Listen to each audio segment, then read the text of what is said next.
menangkal paham radikalisme dalam kehidupan berbangsa dan bernegara. Muasyarah kaum muslimin yang dirahmati oleh Allah, hancurnya sebuah generasi berawal dari hancurnya akidah. Padahal Allah menciptakan akal supaya manusia mengenali sebuah kebenaran. Cinta dunia membuat kita lupa pada pemberi materi. Perhatikan kerusakan-kerusakan yang terjadi di muka bumi, dipelopori oleh orang-orang yang berpengetahuan tinggi. Padahal mereka mengetahui dan paham betul bahwa yang dilakukannya adalah salah. Yang dilakukannya adalah salah. Mereka memanfaatkan teknologi nuklir, tembaga, dan senjata-senjata pemusnah lainnya untuk menghancurkan kelompok-kelompok tertentu. Kira-kira Pak, pendidikan dan paham apa yang merasuki ke dalam lubuk hati mereka?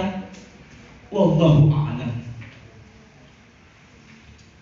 Dalam ruang rungkut yang sangat dekat ini, radikalisme begitu goncar dibicarakan di kalangan-kalangan. Tidak hanya itu saja, bahkan radikalisme selalu dikawinkan dengan ekstremisme, terorisme, dan istilah-istilah lainnya yang mencirikan paham.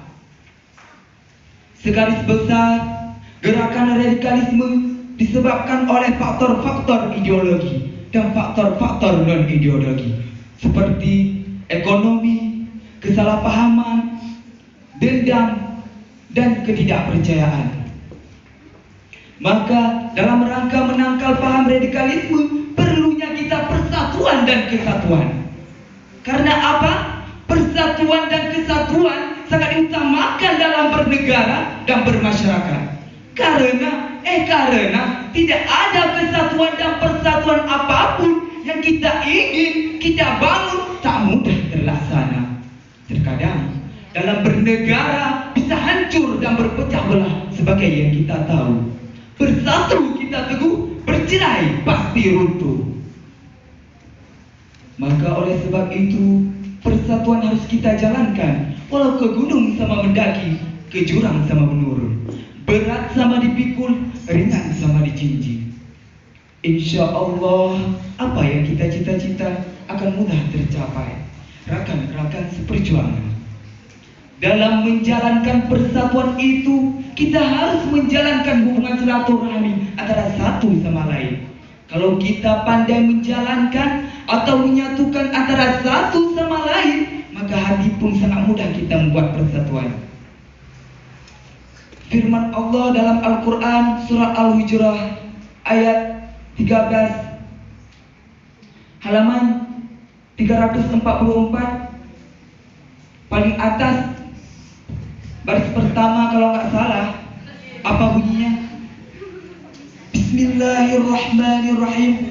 Ya ayuhan nasu inna khalaqnakum min dzakari wa untha wa ja'alnakum syu'uban wa qabaila lita'arafu.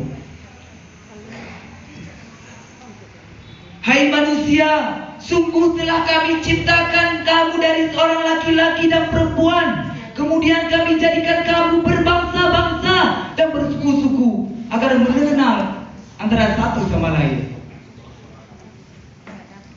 Kaum muslimin dan muslimat, kupu-kupu penghinggap surga. Dari ayat di atas dapat kita simpulkan bahwa tanpa adanya persatuan dan kesatuan, maka kita tidak akan mencapai kemenangan. Bahkan barisan atau pasukan berantakan, kacau balau, mengalami kekalahan. Maka dalam menjalankan persatuan itu, kita harus bersatu padu akan menjadi bangsa yang kuat, kokoh, dan teguh. Bahkan sebaliknya, jangan bercerai-berai menuju perpecahan dan kehancuran. Karena perpecahan dan kehancuran membawa kita ke jalan yang sesat yang tak diridhoi oleh Allah, sehingga kelak dapat mendapatkan sisa yang amat dahsyat. Seperti peribahasa mengatakan, sisa dunia ada obatnya, seakhirat tidak bernyawa. Apa kesimpulannya?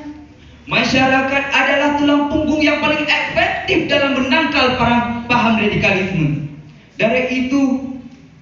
Dengan adanya kerjasama dari berbagai pihak, mulai dari pemerintah pusat, daerah, sehingga mampu menangkal paham radikalisme dan aksi terorisme.